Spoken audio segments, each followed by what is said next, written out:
Maya Torres spent 3 years searching for her twin sister's killer.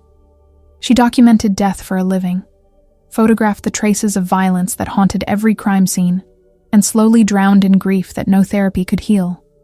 Then one night, in an abandoned warehouse, her camera captured something impossible. Wings. Massive, burning wings split between silver light and absolute darkness, belonging to a man whose eyes held both heaven and hell. He should have killed her instantly. That's the law. Witnesses don't survive. But when he looked at her face, recognition shattered him.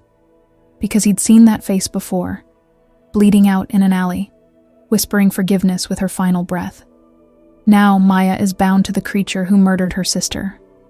Not by choice, not by fate, by something far more terrifying. A supernatural bond that's rewriting her humanity, cell by cell, heartbeat by heartbeat. She can feel his emotions, taste his guilt, sense the war raging inside him as angel and demon tear each other apart. And the worst part? She's starting to understand him, starting to see past the monster, starting to feel something that betrays everything Natalie's memory should mean. The celestial enforcers are coming. Heaven wants them dead. Hell wants them broken. And the bond between killer and victim's sister is the only thing keeping them both alive. But bonds can be weapons. Love can be damnation. And sometimes the only way to honor the dead is to choose the impossible. Forgive the unforgivable. Love the condemned. And fight for a future that shouldn't exist. Because Natalie's last words weren't just goodbye. They were a prophecy. And Maya is about to discover that her sister knew exactly what she was doing when she made a killer promise to protect the one person he'd already destroyed. The question isn't whether Maya will survive. It's whether she'll still be human when this is over. The photograph shouldn't exist. Maya's hands trembled as she stared at her. Camera's display screen, the image frozen in brutal clarity. Wings. Massive, impossible wings stretching from a man's back, half silver white like freshly fallen snow, half black as oil slick, caught mid-unfurl in the sodium glare of the warehouse lights. She'd been documenting what the police called a gang execution. What she'd captured instead was something that made her stomach drop into a cold, bottomless pit. 3 years. 3 years since Natalie died, and Maya still saw her twin's face.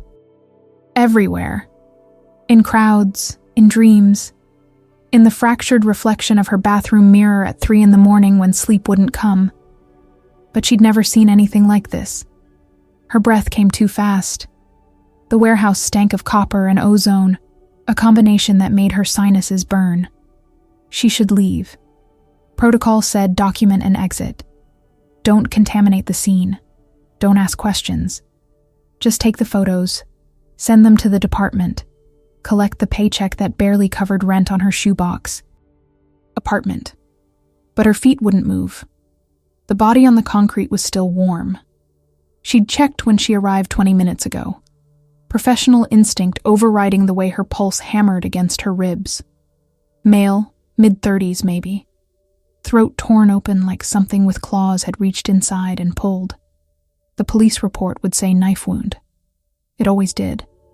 Maya had learned to stop correcting them after the 5th time they'd looked at her like she was insane. Because normal people didn't. See the shimmer. The residue that clung to violent deaths like oil on water. She called them traces. These ghostly after images that her therapist insisted were visual manifestations of PTSD. Grief playing tricks. The mind protecting itself from the reality that her sister had died, and Maya hadn't been there to stop it. Except the traces were never this bright. Never this solid. And they'd never had wings before. She clicked through the sequence of shots, her photographer's eye noting details, even as her rational brain screamed at her to delete everything and run. The first 5 frames showed the body, standard angles. Then frame 6, a blur of motion in the upper left corner, barely visible. Frame 7, a figure, tall and broad-shouldered, turning toward her camera. Frame 8, the wings, spreading wide, each feather impossibly detailed and completely, horrifyingly real. Frame 9 was just darkness, like something had moved faster than the shutter speed could capture and blocked the lens entirely. You weren't supposed to see that. Maya spun, camera clutched to her chest like a shield. Her heart stopped. Actually stopped for one terrible second before slamming back into rhythm hard enough to hurt. He stood 15 feet away, and even in the dim warehouse lighting she could see his eyes. One burned amber gold, bright as a lit match. The other was storm cloud gray, cold and flat, and utterly empty. They didn't blink in unison. The gold eye watched her with something that might have been curiosity. The gray one looked at her like she was already dead. I didn't see anything. The lie tasted like metal on her tongue. Just documenting the scene. I'm contracted with the police department. I have authorization to be here. You saw. His voice was rough, like he'd been screaming for hours. Or centuries. He took a step closer, and the temperature dropped 10 degrees. Maya's breath misted in the sudden cold. The camera. Give it to me. She backed up until her spine hit the warehouse wall. The brick was solid behind her, grounding. Real. This wasn't real. Couldn't be real. She'd been working too many double shifts, hadn't slept more than 4 hours in the past week. This was exhaustion. Breakdown. The final crack in her sanity that everyone had been waiting for since Natalie's funeral. I'll delete the photos. Her voice didn't shake. Small miracle. Right now, you'll watch me do it. Then I leave. You leave. We never saw each other. You'll remember. He moved again, faster than her eyes could track. And suddenly he was right there, close enough that she could feel heat radiating from him despite the Arctic chill that surrounded them both. Up close, she could see the wrongness of him. His skin was too pale, almost translucent, with dark veins visible beneath like cracks in marble. When he breathed, the air around him shimmered. Humans always remember. Then they talk. Then I have to clean up the mess. Maya's finger found the delete button.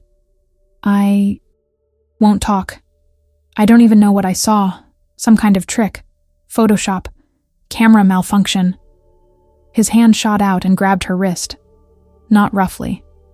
That was somehow worse. His touch was almost gentle, fingers circling her pulse point with careful precision, and the contact sent electricity racing up her arm. She gasped. His eyes widened, both of them, gold and gray flashing in perfect synchronization for the first time. You're marked. He breathed the words like a curse. Or a prayer.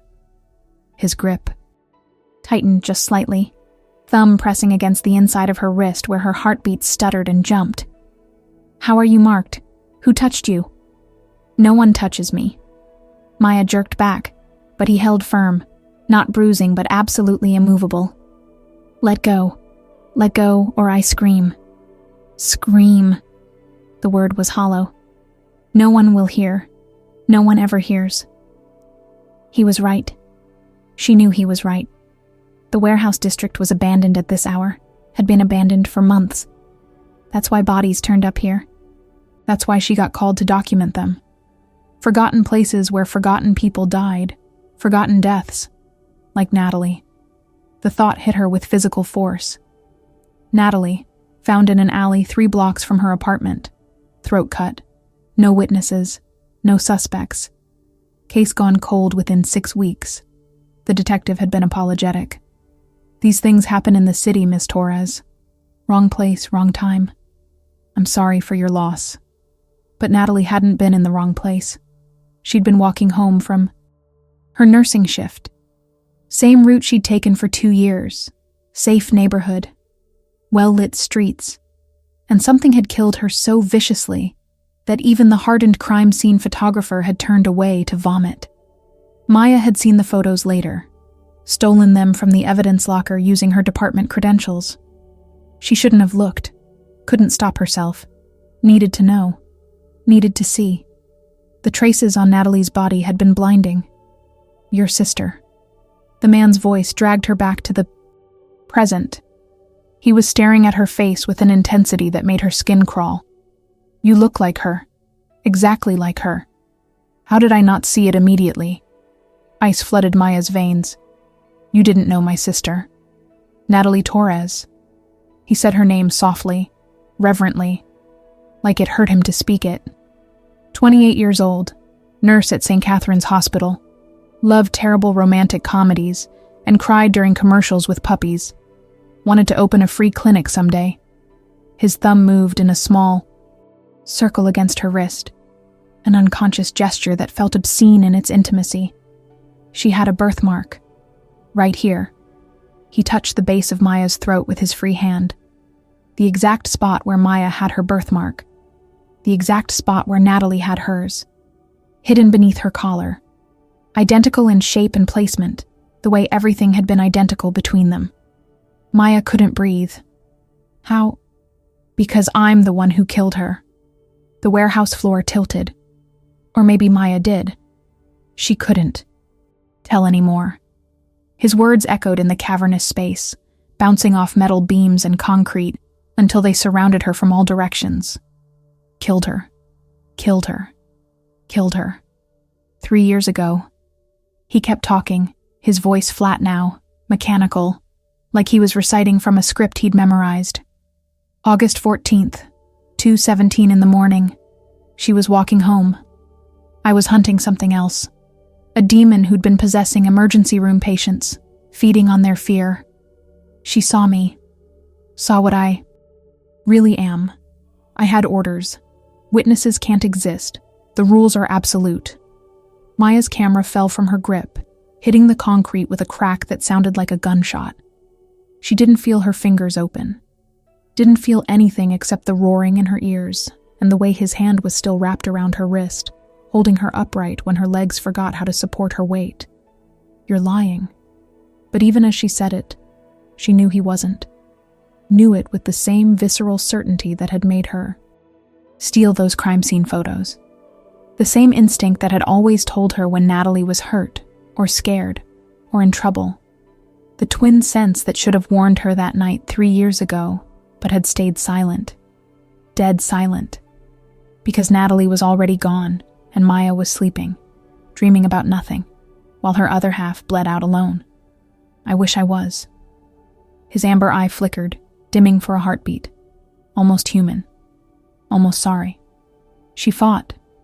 Longer than most. She was brave. She asked me... His voice cracked, the first real emotion breaking through. She asked me to tell you she loved you, that she was sorry, that you shouldn't blame yourself. Maya's vision blurred. Tears burned hot down her frozen cheeks. "I'll kill you." "I know." He released her wrist finally, stepping back. The wings materialized again, silver and black bleeding into existence like watercolor on wet paper. Magnificent. Monstrous. That's why I can't let you leave. Maya didn't remember deciding to run. Her body made the choice before her brain caught up, muscles firing on pure survival instinct. She bolted toward the warehouse's side exit, boots slapping against concrete that suddenly felt too slick, too unsteady. Behind her, she heard the whisper of feathers cutting through air, a sound that shouldn't exist but did, intimate and terrible. She made it exactly 7 steps. His hand closed around her upper arm, and the world lurched sideways, not pulled, transported. 1 second she was running, the next. She was pressed against a support beam 20 feet from where she'd been, his body caging hers. Wings spread wide on either side like a living prison. The silver feathers glowed with soft luminescence. The black ones seemed to absorb light, creating pockets of absolute darkness that hurt to look at. "Don't." The word rumbled through his chest, close enough that she felt the vibration. Running triggers instinct. My instinct is to hunt. You don't want that. What I want... Maya choked on rage, on grief, on 3 years of unanswered questions that suddenly had the worst possible answer. What I want is my sister back. What I want is to not be pinned against a wall by her murderer. What I want is for the last 5 minutes to be a psychotic break so I can wake up in a hospital instead of this nightmare." "I know." His amber eye was too close, burning with something that looked disturbingly like understanding. The gray one stayed cold. "But this isn't a break. I'm real. What I am is real. And if I let you go, they'll send someone else. Someone who won't hesitate." "You hesitated?" The laugh that escaped her was jagged, broken glass dragging up her throat. "You killed Natalie, but somehow I'm special. What's different? We're identical. Same face, same blood, same..." The word stuck. "Same soul." That's what their mother used to say before she'd lost herself to dementia and stopped recognizing either of them. Twin souls, split at birth. His expression shifted, something flickering. Across his features, too fast to name. Pain, maybe, or hunger. "You're not the same." She was pure, untouched by our world. "You?" His free hand rose, fingers hovering an inch from her face, not quite touching. "You've been seeing them for months. The traces, the residue we leave behind. That's not normal human perception. That's not grief playing tricks." Maya's stomach dropped. "How do you know about..." "Because I've been watching you." He said it matter-of-factly, like surveillance was a reasonable hobby. 3 weeks now. Every crime scene. Every photograph. Trying to figure out why your name kept appearing in reports. Why sensitives were flagging your existence. Why someone with your genetics was still alive when protocol demanded otherwise. The warehouse suddenly felt smaller, airless. "You've been stalking me. Monitoring you." He pulled back slightly, giving her an extra inch of space that did nothing to ease the claustrophobia. "There's a difference. Stalking implies personal interest. This was reconnaissance. Due diligence before executing an assignment. Assignment." Maya tested the word. It tasted like poison. "That's what I am? That's what Natalie was? That's what all witnesses are." His wings folded inward, the movement precise and controlled. They didn't disappear, just tucked against his back, silver and black layering over each other in a pattern that should have been beautiful, and instead made her want to scream. The covenant is absolute. Humans, who see our true nature, must be eliminated. No exceptions, no mercy. It's not personal. Not personal. Maya's voice climbed an octave. "You murdered my sister, and it's not personal?" "I executed a security risk." The correction was automatic, rehearsed, but his jaw clenched as he said it. "That's the terminology. That's what we're trained to say. Execution, not murder. Necessary, not evil. Maintaining the veil between worlds, not slaughtering innocents who stumbled into the wrong place at the wrong time." "But you don't believe that." She saw it in the tension cording his neck, the way his fingers trembled infinitesimally against her arm. "You don't believe any of it." His laugh was bitter, caustic enough to strip paint. "What I believe is irrelevant. I'm Nephilim. Half angel, half demon, fully neither. We don't get beliefs, we get orders, from both sides. And when those orders align..." His amber eye flared brighter, almost blinding. "We obey or we die. There is no third option." Maya filed that information away, journalist instincts kicking in despite the situation. Or maybe because of it. If she was going to die here, she wanted to understand why. Wanted to know what her sister's last moments had been like. "The thing you were hunting that night. The demon. Did you catch it?" His silence was answer enough. "It got away because you stopped to kill Natalie." The pieces assembled themselves with sickening clarity. You chose to eliminate the witness instead of completing your actual mission. Why? Because the rules. No. Maya shook her head, the movement restricted by how close he still stood. "You said witnesses can't exist. But that demon saw you too. It witnessed what you are. Why didn't you have to kill it?" His expression shuddered. "Different jurisdiction. Demons fall under infernal law. Humans under celestial. I answer to heaven for human exposures. And Natalie would have talked. Maya forced herself to think past the grief, to analyze like she was documenting a scene instead of living through her worst nightmare. She would have told people, tried to help. That's who she was. She saw something wrong and she fixed it. Yes, the single syllable carried weight. Regret, maybe. She was going to report me to the hospital psychiatric department. Thought I was a patient who'd escaped a facility. Wanted to help me get treatment. Of course she did. Maya's eyes burned. Natalie had always been the helper, the healer, the one who saw broken things, and tried to make them whole. While Maya documented death, Natalie had fought against it. And that kindness, that fundamental goodness, had gotten her killed. I see them now.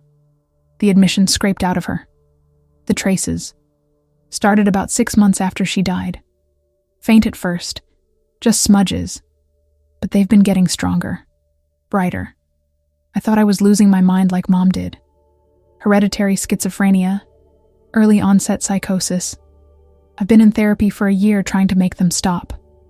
His grip on her arm loosened fractionally. They won't stop. You're awakening. It happens sometimes with twins. When one dies violently in proximity to the supernatural, the surviving twin can inherit their sensitivity. Amplified. The veil between you was already thin.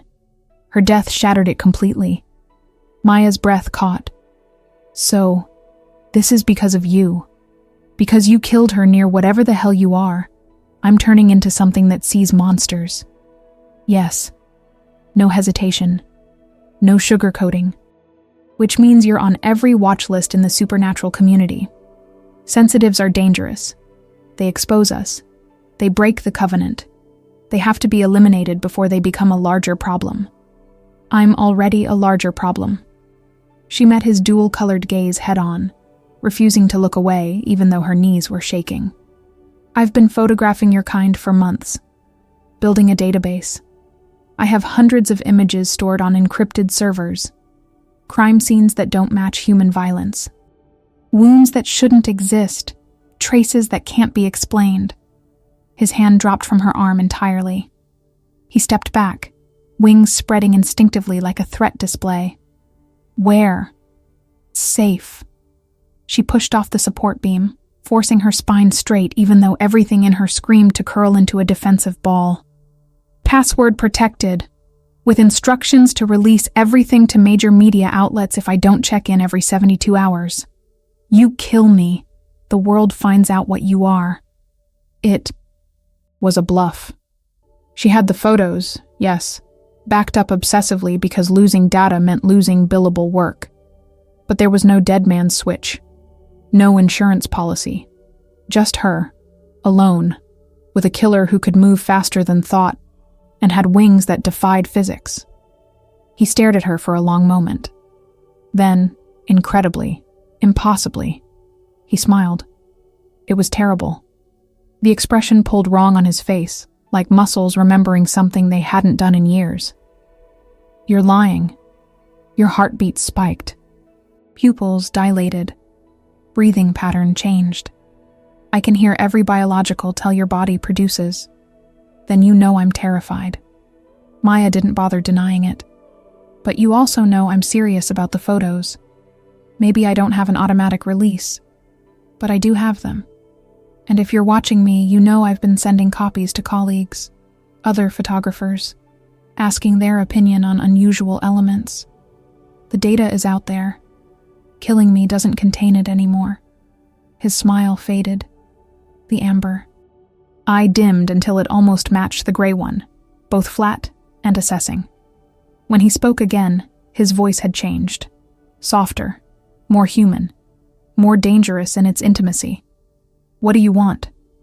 The question caught her off guard. What? You're negotiating, establishing leverage. That means you want something beyond survival. He tilted his head, and in that gesture she saw something predatory, something utterly inhuman wearing a man's face.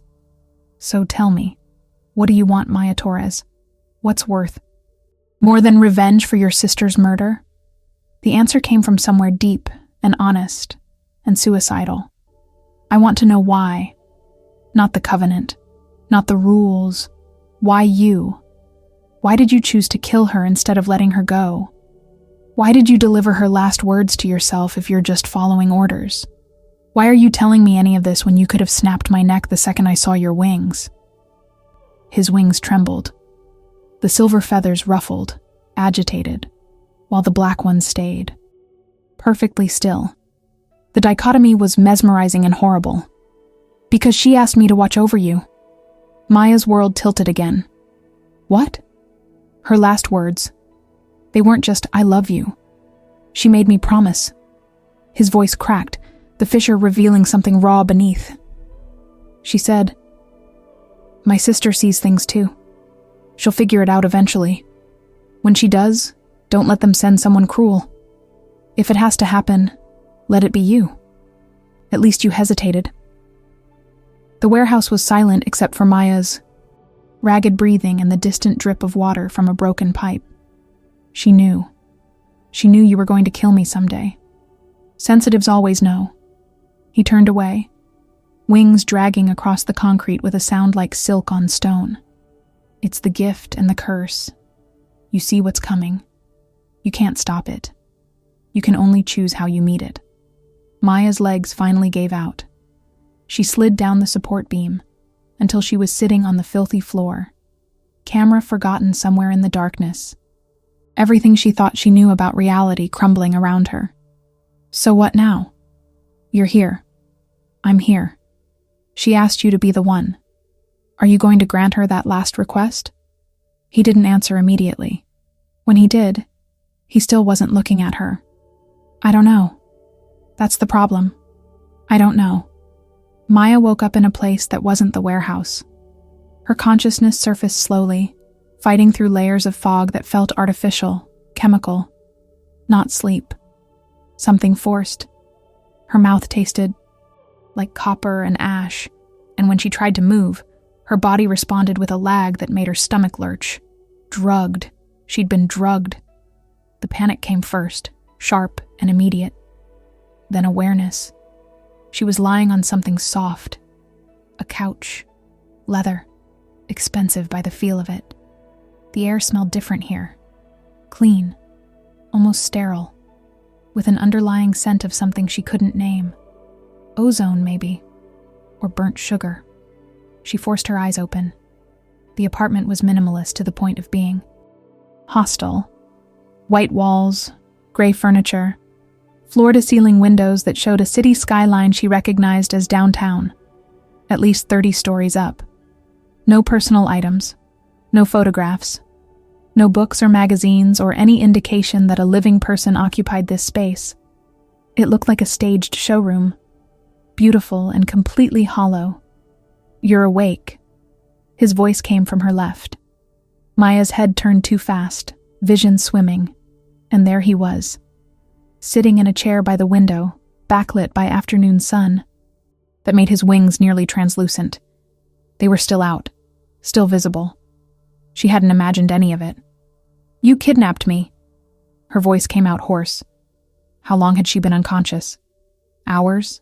Days? The light suggested late afternoon, but that could mean anything. I relocated you. He stood, moving with that unnatural grace that made her hindbrain scream predator. The warehouse wasn't secure. Too many variables. Too many potential witnesses. This is neutral ground. Protected. No one can find you here without my permission. Maya pushed herself upright, fighting the nausea that accompanied the movement. That's literally the definition of kidnapping. The alternative was killing you in that warehouse or leaving you there for the cleanup crew. He said it flatly, without inflection. The Covenant enforcers would have found you within the hour. They're less conversational than I am. Lucky me. She scanned the room, cataloging exits. Front door, probably locked. Windows, but they were 30+ floors up, and she wasn't suicidal. Kitchen visible through an archway, potential weapons there. Bathroom door to her right, also potential exit if it had a window. Not great odds, but better than nothing. So what's the plan? Keep me prisoner until you decide whether to honor Natalie's request or follow your precious covenant rules. Something like that. He moved to the kitchen, and she heard water running. When he returned, he held a glass in one hand. Drink. The sedative causes dehydration. You drugged me. You were hysterical. He set the glass on the coffee table between them, not coming closer. Screaming, attracting attention. I couldn't transport you conscious. The shift between spaces would have shattered your mind. Maya stared at the water like it might be poisoned. Probably wasn't. If he wanted her dead, she'd already be dead. She reached for it anyway, throat too dry to resist, and drank half the glass before her brain caught up to her. Body. The water was cold, clean. It tasted normal, which somehow made everything worse. How long was I out? 6 hours. He leaned against the wall, arms crossed, wings folded tight against his back. In this lighting, she could see details she'd missed in the warehouse. The feathers weren't uniform. The silver ones had veins of gold running through them, delicate as spider silk. The black ones had an iridescent sheen, purple and blue rippling across their surface when he moved. It's Thursday. 4:18 in the afternoon. You have a scheduled crime scene documentation at 6. I called the department, told them you had a family emergency. They bought it. You impersonated me. Maya set the glass down harder than necessary. Called my work. Using what, my phone? He pulled her phone from his pocket. Held it up. Passcode is Natalie's birthday. You've had the same code for 3 years. You also have 47 unread messages, most from a contact labeled Mom's Facility. They want payment. You're 2 months behind. The invasiveness of it hit her like a physical blow. You went through my phone. I went through everything. No apology in his voice. Your apartment, your car, your work locker, your therapy records, your bank statements, every piece of your life that leaves a digital footprint. I needed to understand who you are, what you know, who else might be compromised. Maya's hands curled into fists. You had no right. I had every right. He cut her off, amber eye, flaring. You're a security breach, a walking exposure risk. Your sister made me promise to protect you. But protection requires information. I needed to know if you'd told anyone, if you had confidants, if killing you would create more problems than it solved. And? She forced the word out through clenched teeth. What's the verdict?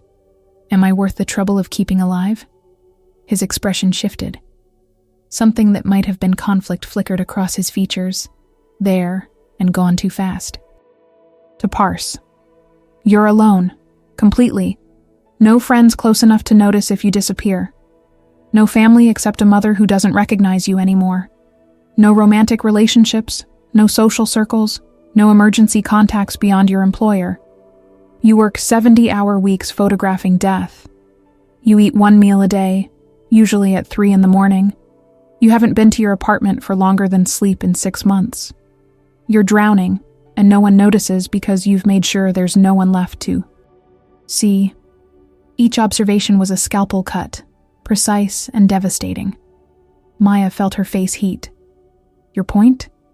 My point is that you're already a ghost. He pushed off the wall, taking a step closer. Natalie's death hollowed you out.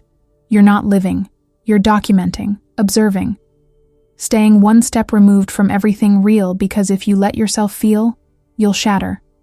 I know because I've been watching you do it for 3 weeks. And before that, I watched you do it in the security footage. From the police department, the therapist notes. The way you frame every photograph with yourself outside it, never in it. Stop. The word came out strangled. Stop profiling me like I'm a crime scene. But that's what you are. His voice dropped, intimate and terrible. A crime scene. My crime scene. I created you the night I killed your sister. Everything you are now is because of what I did. The isolation. The obsession with death. The way you see traces. You're not Maya Torres anymore. You're the aftermath of Natalie Torres's murder. She was standing before she realized she'd moved, glass shattering on the floor where she'd knocked it. Shut up. Shut up. You don't know anything about me. I know you keep her nursing badge in your wallet. He didn't flinch at her anger. Behind your driver's license. I know you sleep in her old apartment even though you can't afford it. Even though every surface holds memories that cut. I know you wear her perfume on bad days. I know you talk. To her. Out loud. At crime scenes, when you think no one's listening. You tell her what you're seeing. Ask her opinion. Apologize for not being there. Maya's vision blurred. No. She wouldn't cry. Not in front of him. Not when he was dissecting her like she was evidence to be catalogued. Get out of my head. I'm not in your head. He was closer now, just a few feet away, and she could feel that strange temperature shift again. Heat and cold warring in the space between them. I'm telling you, what I see, what anyone would see if they looked. But no one looks, do they? You've made sure of that. Easier to be invisible. Easier to document than participate. Easier to be half alive than risk losing someone else. And whose fault is that? The words ripped out of her. 3 years of suppressed rage finding a target. Who made me this way? Who killed the only person who saw me? Who knew me? Who made me feel like I existed? You did this. You took her, and you left me with nothing. And now, you're judging me for how I survived it. His wings spread suddenly, involuntarily, silver and black filling her field of vision. I'm not judging you. I'm explaining why I can't kill you. The confession hung in the air between them. Maya's breath caught. What? 3 weeks. His voice was rough now, fraying at the edges. 3 weeks of watching you. Seeing how you move through the world. How you frame death with such precision because it's the only thing you can control. How you're so careful to never be in your own photographs, like you don't trust yourself to exist in the frame. His amber eye dimmed, darkening toward the gray. Natalie asked me to protect you. I thought that meant from other hunters. From the Covenant. From exposure. But you don't need protection from them. You need protection from yourself. From the half-life you're living. And I can't save you from that by killing you. I can't honor her request by making you disappear. Maya's legs felt unsteady. So, what? You're going to let me go?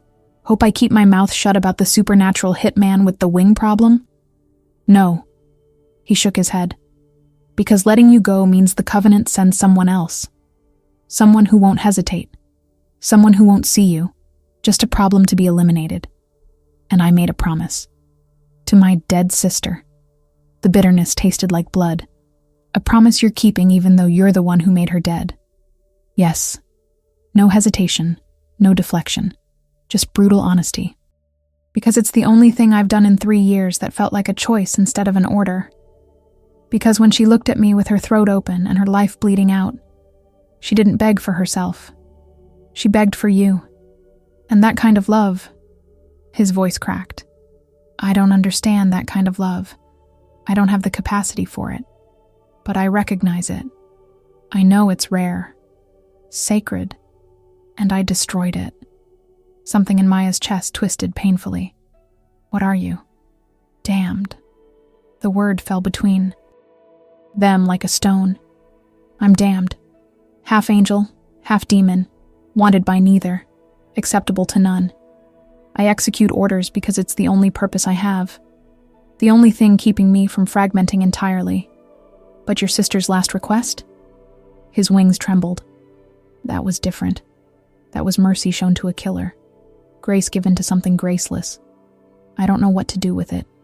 I don't know how to honor it without disobeying every law I've ever followed. Maya stared at him. This impossible being. Who'd murdered her sister and now stood in front of her radiating honest, devastating confusion. You're asking me? You're asking the woman you widowed how to fix your moral crisis? I'm telling you why you're still alive. He met her gaze, both eyes level now. gold and gray in terrible harmony. And why you're going to stay alive, even if it costs me everything. The apartment's silence pressed in. Outside the windows, the city moved on, oblivious. People living their normal lives in a normal world where angels and demons weren't real, and twins didn't die in alleys, and nothing supernatural existed beyond ghost stories. Maya wanted that ignorance back, wanted to unknow everything she'd learned in the past 12 hours. But knowledge was a one-way door, and she'd stepped through it the moment she'd captured those wings on camera. "What's your name?" The question surprised her as much as him. "You killed my sister. You kidnapped me. You're holding me prisoner in your sterile nightmare." "Apartment. I should at least know what to call you." He was quiet for a long moment. Then, "Azrael." Of course it was. Maya almost laughed. "The angel of death." "Not anymore." His wings folded inward, tucking tight against his back. "Not for a long time. Now I'm just something that follows orders and pretends purpose is the same as meaning. And now your orders conflict with your promise." Maya understood suddenly. The covenant says kill me. Natalie says protect me. You can't do both. "No." He turned toward the window, silhouette stark against the fading light. "I can't. So I'm making a third option." The third option apparently involved Maya living in Azrael's sterile apartment like some kind of supernatural witness protection program. 3 days. 3 days of waking up on his leather couch. 3 days of eating takeout he ordered without asking her preference. 3 days of watching him stand by those floor-to-ceiling windows staring at nothing while his wings flickered between. Silver and black like a malfunctioning neon sign. He barely spoke, barely moved, just stood there, a statue wrestling with something internal and violent. Maya was losing her mind. "I need to leave." She said it on the 4th morning, watching him make coffee with mechanical precision. He'd made 2 cups. He never drank his, just held it, letting the heat seep into his palms, like he was trying to remember what warmth felt like. "I have a job, bills, a mother in a facility that costs $3,000 a month. I can't just disappear." "You already disappeared." He didn't turn around. "I told your employer you're taking family leave. 2 weeks. They approved it. Your mother's facility received an anonymous donation covering 6 months of care. Your landlord thinks you're visiting relatives out of state. Every logistical concern has been addressed." The coffee mug in Maya's hand trembled. "You can't just rearrange my life." "I can and did." He finally looked at her, and the exhaustion in his face was startling. The silver feathers on his left wing looked dimmer than they had 3 days ago. The black ones on his right seemed to pulse with their own heartbeat. "Because if you go back to your routine, you'll be dead within 48 hours. The covenant doesn't wait. They're already asking questions about why the Torres file hasn't been closed." "The Torres file." Maya set her mug down before she threw it. "That's what I am. A file. A problem that needs closing." "Yes." No sugarcoating. Never any sugarcoating with him. "A problem I'm refusing to close, which makes me a problem. They'll send investigators soon. Enforcers. They'll want to know why I've been in this location for 4 days instead of completing my assignment. Why I haven't reported in. Why the witness is still breathing. So kill me." The words came out flat. She was too tired for emotion. Too drained from 3 days of captivity and existential horror. "Honor your covenant. Break your promise to Natalie. At least then I wouldn't have to keep drinking coffee with my sister's murderer and pretending this is somehow normal." His wings flared, a sharp, violent motion that sent papers flying off the counter. "You think I don't want to?" His voice was raw, stripped of the careful control he usually maintained. "You think this is easy? Looking at your face every day? Seeing her in every expression, every gesture? You tilt your head the same way when you're thinking. You bite your thumbnail when you're anxious. You pull your hair back with the same motion she used before surgery shifts. It's like killing her over and over every time I look at you. Maya stood abruptly, chair scraping against expensive hardwood. Then don't look at me. Better yet, let me leave. We both win. You don't have to see her ghost. I don't have to live with her killer. You leave. You die. He moved faster than thought, suddenly in her space, close enough that she could see the veins beneath his. Translucent skin pulsing with light. Gold on the left side, deep red on the right. Is that what you want? Death? Because I can smell it on you, Maya. The resignation. The way you've been sleeping more each day, eating less. You're giving up. Deciding this is all too much. That maybe it's easier to just let whatever's coming come. She shoved at his chest. It was like pushing a wall. Get out of my head. Stop analyzing me. Stop watching me like I'm some kind of specimen. I can't. His hands came up, hovering near her shoulders but not touching, like he was afraid of what would happen if he made contact.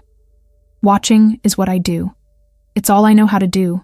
Observe, assess, eliminate. Except I can't eliminate you. Won't. And I don't know what to do instead. Learn. The word burst out of her. Figure it out. You're supposed to be half angel, right? Divine intelligence. Use it for something other than murder and stalking. His laugh was bitter. Angels don't have intelligence. They have obedience. Perfect, absolute obedience to hierarchy and law. The demon half is what thinks, questions, rebels. And right now, his amber eye flared so bright it hurt to look at. Right now, they're tearing each other apart inside me. Angel says follow the law, eliminate the threat, maintain order. Demon says keep her, claim her, use her for something. And the human part I'm not supposed to have? That part is screaming that I already destroyed one sister and I can't do it again. Maya's breath caught. You have a human part? I shouldn't. He stepped back, hands falling. Nephilim aren't supposed to. We're hybrids. Angel father, demon mother. Or vice versa. Doesn't matter. The human is just the vessel, the incubator. We're not supposed to inherit anything from them except flesh. But sometimes... He turned away, wings drooping. Sometimes we do. Sometimes we get cursed with things like conscience, regret, the ability to care about something beyond orders and survival. Is that what Natalie did? Maya heard herself ask. Gave you a conscience? Made you care? No. His voice dropped to barely above a whisper. She revealed it. Made me see it was already there, buried. I'd been executing witnesses for 70 years. Hundreds of them. And I felt nothing. Just compliance. Check the box. File the report. Move to the next assignment. But he pressed his palm against the window, and the glass frosted around his hand. She looked at me with her life draining out, and she felt sorry for me. Not afraid. Not angry. Sorry. Like I was the victim. Like killing her was hurting me more than it hurt her. Maya's throat closed. That was Natalie. Even dying, even murdered, she'd tried to save someone. And was she right? I don't know. The frost spread, creating fractal patterns across the glass. I don't know what hurting feels like. I know damage, injury, but pain, emotional pain, I thought I didn't have the wiring for it. Then I delivered her message to myself. Promised to watch over you. And every day since, there's been this... He pressed his other hand against his chest. This weight, like something's crushing me from inside, getting heavier. Is that pain? Is that what humans feel? Yes. Maya moved closer without meaning to, drawn by something she couldn't name. That's grief, guilt, all the things you're supposed to feel when you destroy something precious. I don't want it. His forehead touched the frozen glass. I want to be what I was before. Empty. Efficient. Following orders without question. This feels like dying slowly, like fragmenting. My angel half recoils from the guilt. My demon half wants to drown it in violence. And the human part just keeps repeating her last words over and over until I think I'm going insane. Maya stood beside him now, close enough to feel the cold radiating from his body. What were her actual last words? You told me the message. But what did she really say? He was quiet for so long she thought he wouldn't answer. Then, she said, I forgive you. And when you find Maya, tell her I love her. Tell her it wasn't her fault. Tell her to live, really live. Not the half-life she's been existing in. Promise me. So I promised. And then she smiled. Actually smiled. Like I'd given her something instead of taking everything. A sound escaped Maya's throat. Half sob, half laugh. Completely broken. That's so her. Forgiving her killer. Worrying about me. Making sure I'd be okay even after she was gone. I don't understand it. Azrael's voice was hollow. I've seen thousands die, violently, slowly, in terror and pain and rage. No one forgives. No one smiles. No one uses their last breath to protect someone else. It's not logical. It's not survival instinct. It's love. Maya finished. It's love. The kind that doesn't make sense, doesn't follow rules, just exists because it can't do anything else. He turned his head, looking at her for the first time in days, with something other than assessment in his eyes. Do you forgive me? The question hit her like a fist. No. Good. Something that might have been relief flickered across his features. You shouldn't. Forgiveness would be easier, cleaner. This is better, honest. I hate you. Maya said it clearly, carefully, like an oath. I hate that you killed her. I hate that you're keeping me here. I hate that you're making me see you as something other than a monster. I hate that part of me understands why you did it. Even though understanding doesn't equal acceptance. I hate all of it. I know. He held her gaze, gold and gray, steady. I can hear your heartbeat, smell the adrenaline, taste the rage in the air around you. It's honest, real, better than the resignation you've been wearing like armor. Don't mistake hatred for healing. Maya's hands clenched. I'm not forgiving you. I'm not going to suddenly decide this is all okay, because you're tormented or conflicted or developing a conscience 3 years too late. I'm not asking you to. His wings shifted, silver feathers brushing against her arm. The touch was light, barely there, but it sent electricity racing up her nerve endings. I'm asking you to stay alive long enough for me to figure out how to keep Natalie's promise without getting us both killed.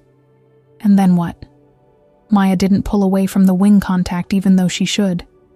Say you succeed. Say you protect me from the Covenant. What's my life look like? Prisoner in your apartment. Forever? Looking over my shoulder for angel assassins? Never able to have a normal existence because I saw something I shouldn't have? I don't know. The honesty was almost worse than a lie would have been. I don't plan beyond the immediate threat. Survival to survival.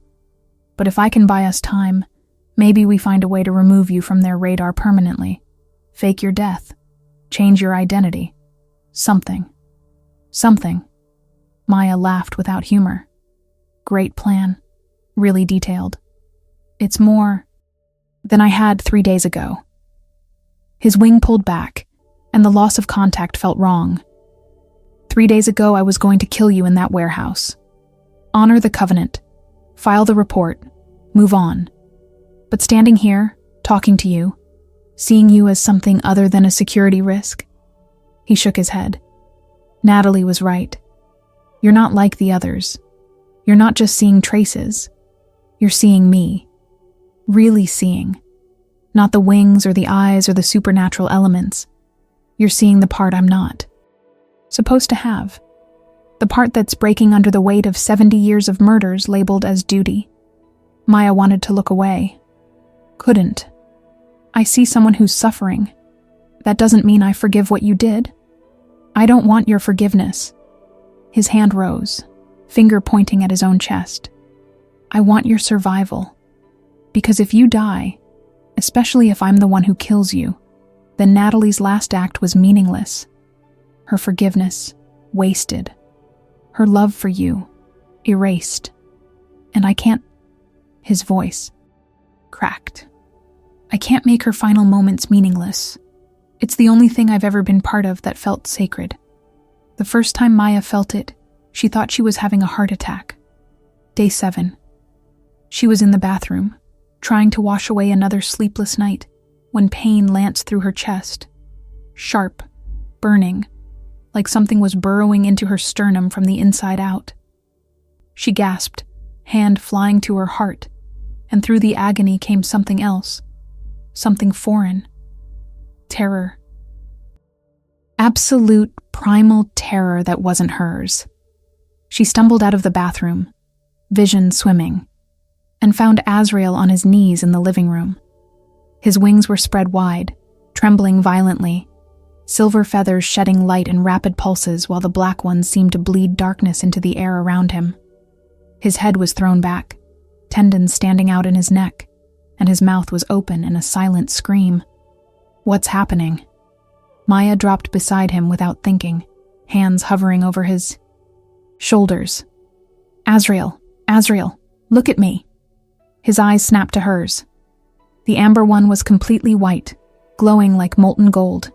The gray one had gone black as pitch, no pupil visible. Get away. The words came out strangled. Get away from me, now. But the pain in her chest intensified when she tried to move back, like something was tethering her to him, pulling her closer even as every survival instinct screamed to run. I can't move. What did you do to me? Nothing. His hand shot out, gripping her wrist with bruising force. I didn't do anything. This is... He choked on whatever he was going to say. His wings beat once, twice, creating wind that knocked over furniture. The bond. It's starting. It shouldn't be starting. I didn't initiate it. I've been careful not to touch you, not to... Bond? Maya's free hand pressed against her chest, where the burning was spreading, radiating outward like cracks in glass. What bond? What are you talking about? Mate bond. He was shaking now, whole body racked with tremors. Between Nephilim and compatible humans, it's rare. Happens maybe once every 1,000 years. I hoped, being around you wouldn't trigger it because you're not just any human. You're hers. You're Natalie's. This can't happen. Can't. The pain shifted, changed, became something else. Not burning now. Pulsing. Like a second heartbeat establishing itself inside her ribcage, syncing with his. She could feel him. Not just the physical presence, but something deeper. The war raging inside him. Angel and demon tearing at each other, and beneath it all, that fragile human part screaming. Make it stop. Maya tried to pull her wrist free.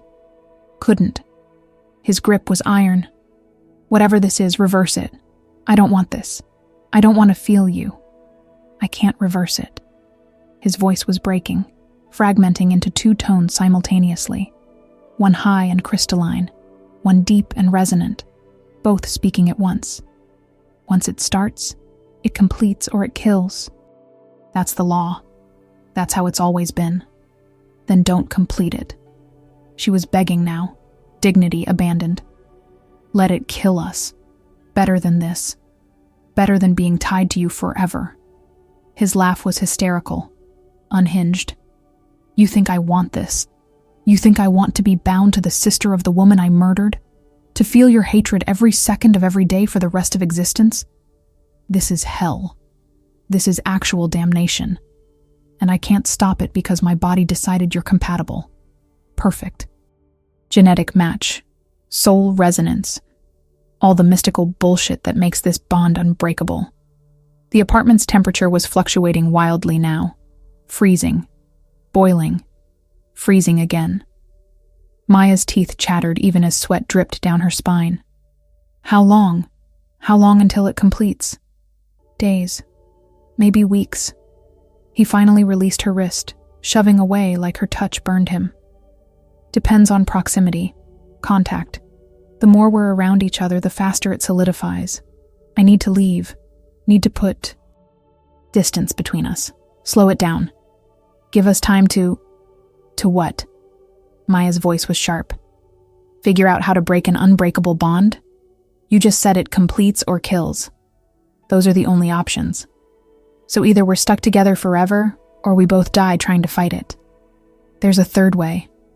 His wings folded inward, wrapping around himself like a shield. I complete the bond, then I cut it.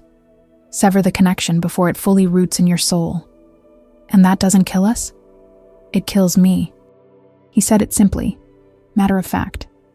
Nephilim don't survive broken mate bonds. We fragment, cease to exist. But you're human, mostly human.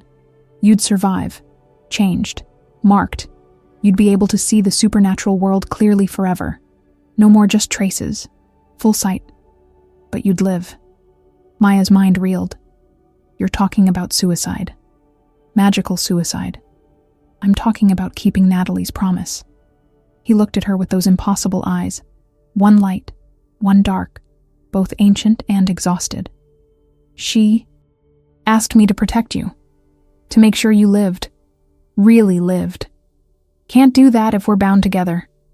Can't do that if every time you look at me, you see the one who destroyed her. This way, you get freedom. Protection. The bond's mark would make you untouchable to other Covenant enforcers. They'd read you as claimed, off limits, and I'd finally stop failing her. The pain in Maya's chest was changing again, deepening, becoming less physical and more emotional. She could feel his resignation, his certainty, his absolute conviction that this was the only solution. And beneath it, something else. Something he was trying desperately to hide. Relief. You want to die. She breathed the accusation. This isn't noble sacrifice. You want out. You've wanted out for decades. This is just an excuse. His wings trembled. Does it matter? The result is the same. You live. I don't. Natalie's wish is honored. It matters. Maya stood on shaking legs, the bond pulling at her with every inch of distance she tried to create. Because if you're doing this just to escape, then it's not protection. It's abandonment. You're leaving me marked, changed, trapped in a world I don't understand, with no guide. No one to explain what I'm seeing. That's not honoring Natalie's promise. That's taking the easy way out and calling it heroic. There's nothing easy about it. His voice dropped to a whisper. Severing a mate bond is agony. It takes hours, sometimes days. You feel everything. Every connection breaking. Every piece of soul tearing loose. It's designed to be unbearable, to discourage anyone from attempting it. Good. Maya moved closer, fighting the bond's pull, forcing herself to approach him instead of fleeing. Because you don't get to escape this that easily. You don't get to die and leave me with the consequences. If this bond is happening, if we're being forced together by biology or destiny or whatever mystical crap is at work, then you're going to stay alive and deal with it. You hate me. He stared at her like she'd lost her mind. You said it yourself. You hate me for what I did. How can you possibly want to be bound to me? I don't want it. Maya stopped inches from him, close enough that his cold aura made her skin prickle. I don't want any of this, but I'm not going to let you use this as suicide by supernatural bond. Natalie forgave you, made you promise to protect me. You think dying is protecting? You think leaving me alone in a world where angels and demons are real is keeping her safe? What's the alternative? His hands came up, gripping her shoulders. Not gentle, desperate. Complete the bond and spend eternity tied to someone who despises me? Feel your hatred every second through the connection? Watch you struggle against it, fighting something neither of us chose? That's not protection. That's torture. For both of us. Maybe. Maya held his gaze. Or maybe we figure out how to survive it. Together. Maybe we learn to live with this impossible situation because the alternative is worse. Maybe, her voice caught. Maybe Natalie knew. Maybe she saw this coming. Maybe that's why she asked you to watch over me specifically. Because she knew what you were. What I might become. She wasn't prescient. Azrael's grip tightened. She was dying. Delirious. She couldn't have known about mate bonds or compatibility or any of this. Couldn't she? Maya remembered her sister's intuition. The way Natalie always knew when something was wrong. When Maya was in trouble. When their mother was having a bad day. We were twins. Connected in ways neither of us understood. Maybe when she died, that connection broke. But maybe it also transferred.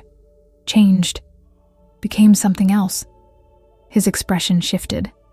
Horror replacing resignation. You think the bond is happening because of her? Because she died near me? Because her soul somehow marked you as compatible? I don't know. Maya was guessing, grasping, but it felt right. In a way she couldn't explain. But it makes more sense than random cosmic chance. We're not compatible. We're barely tolerant of each other. This shouldn't be happening unless something made it happen. That's worse. His hands dropped from her shoulders. If she caused this, even accidentally, then I corrupted her final act, turned her protection into a curse, bound you to the one person you should never be tied to. Or, Maya grabbed his hands before he could pull away entirely. The contact sent fire racing through the bond. Both of them gasped. Or she knew this was the only way to keep both of us alive. You can't kill me if we're bonded. The covenant can't touch me if I'm marked. And you can't give up. Can't take the easy way out. If breaking the bond would leave me vulnerable. The logic settled between them. Terrible. Inescapable. Brilliant in its cruelty. She trapped us. Azrael's voice was hollow. Used her dying breath to trap us together. Force us to survive. To deal with the consequences. She saved us. Maya corrected. Whether we wanted or not. The apartment was silent except for their breathing. His wings drooped, exhaustion written in every line of his body.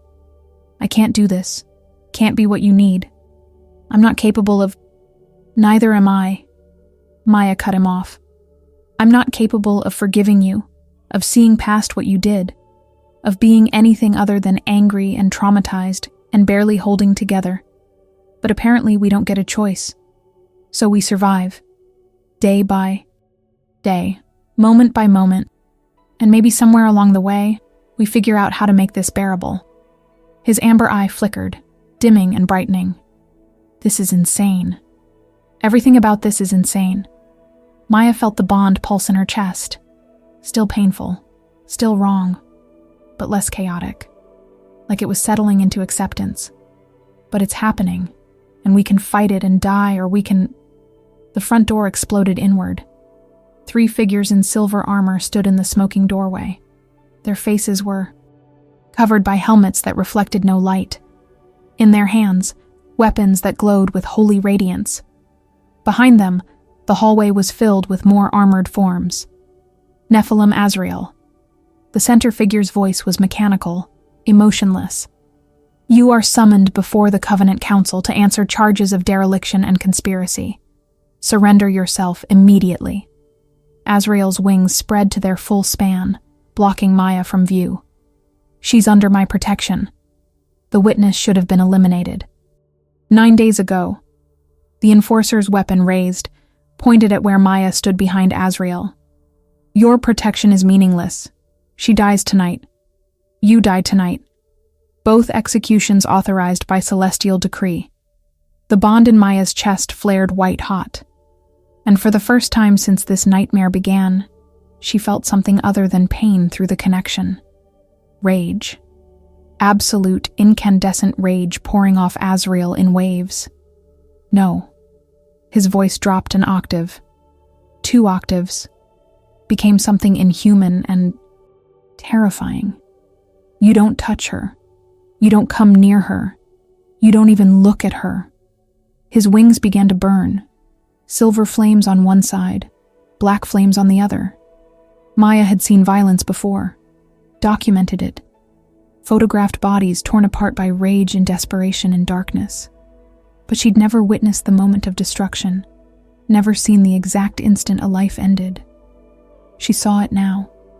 Azrael moved like liquid lightning.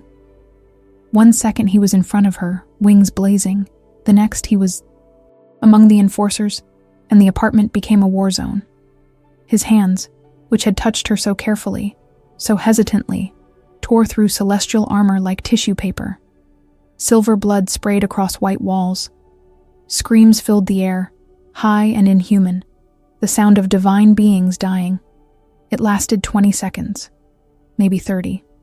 When silence returned, 5 armored bodies lay scattered across the floor, twitching. Not dead. Nephilim couldn't kill angels outright, but close.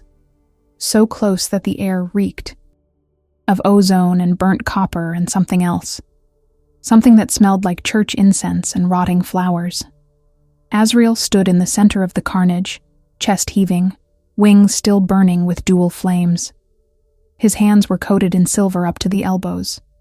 When he turned to look at her, his eyes were both black, completely black. No amber, no gray, just endless void. We need to leave. His voice was wrong, layered, like 3 people speaking in imperfect unison. Now, more are coming. I can hear. Them. Dozens. Maybe hundreds. Maya couldn't move, couldn't process what she'd just witnessed. The casual brutality, the efficiency. He'd destroyed 5 trained celestial enforcers in less time than it took her to draw breath. You said you couldn't kill them. I said I can't kill angels outright. He grabbed her arm, pulling her toward the broken doorway. These aren't pure angels. They're constructs. Animated armor with borrowed grace. Disposable soldiers. Real angels don't dirty their hands. With executions, they send proxies. You're covered in blood.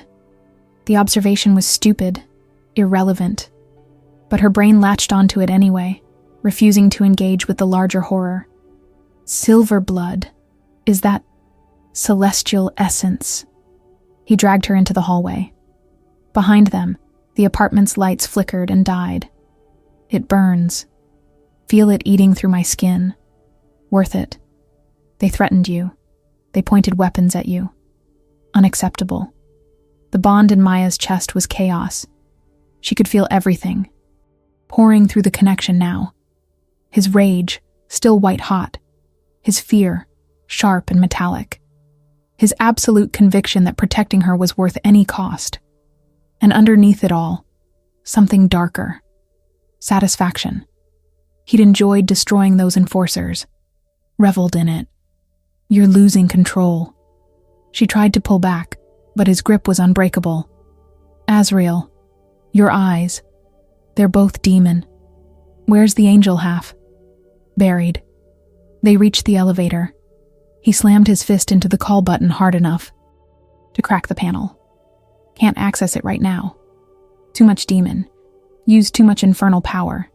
The scales tipped. Give it time. It'll balance. Always does. And if it doesn't? The elevator doors opened.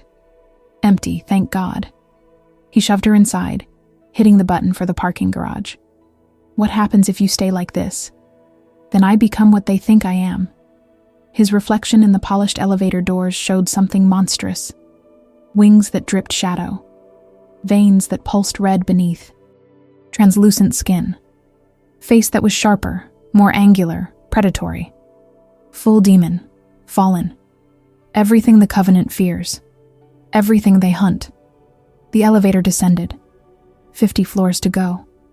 Maya watched the numbers tick down, each one feeling like a countdown to something inevitable and terrible. Is that what you want? To fall completely? To give up the angel side? Want has nothing to do with it.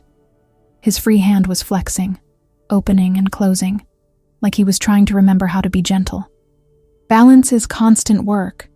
Every second, angel and demon fight for dominance. When I use one side's power extensively, the other weakens. Tonight I use demon strength, demon speed, demon rage. Angel's voice is barely a whisper now. Then use angel power. Maya grabbed his shoulder, forcing him to look at her. Balance it. Even out. You can't protect me if you're fragmenting. Angel power alerts heaven. His black eyes bored into hers. The second I tap into grace, they'll know exactly where. We are. Might as well send up a flare. Demon power is quieter. Hell doesn't care what I do as long as I'm causing chaos. Heaven demands accountability. So we're running blind. The elevator reached the garage. Doors opened to reveal a concrete cavern filled with luxury vehicles. Great plan. Really sustainable. I have a place. He pulled her toward a black motorcycle in the corner. Sleek, expensive, completely impractical for someone trying to stay invisible. Off-grid, warded. Neither. Heaven nor hell can track there. Old safe house. Haven't used it in decades. Why do I feel like there's a catch? Maya eyed the motorcycle. She'd never ridden one. Never had reason to. What kind of wards? What's the price? Blood. He threw his leg over the bike, gesturing for her to climb on behind him.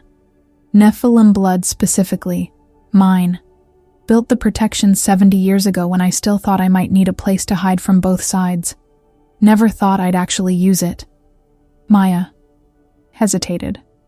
Getting on that bike meant trusting him completely. Meant putting her life in his hands. The same hands that had killed Natalie. The same hands that were still dripping silver essence. How do I know you're not taking me somewhere to finish what they started? You don't. His voice was rough but honest. You don't know. Can't know. You'll have to trust the bond. Trust that what you're feeling through it is real. And right now, what are you feeling? She closed her eyes, focused on the connection burning in her chest, felt his emotions churning. Anger, fear, determination, desperation, and yes, protectiveness. Overwhelming, irrational, absolute protectiveness. Like she was something precious that had to be guarded at all costs. I feel like you'd burn the world down before letting them touch me.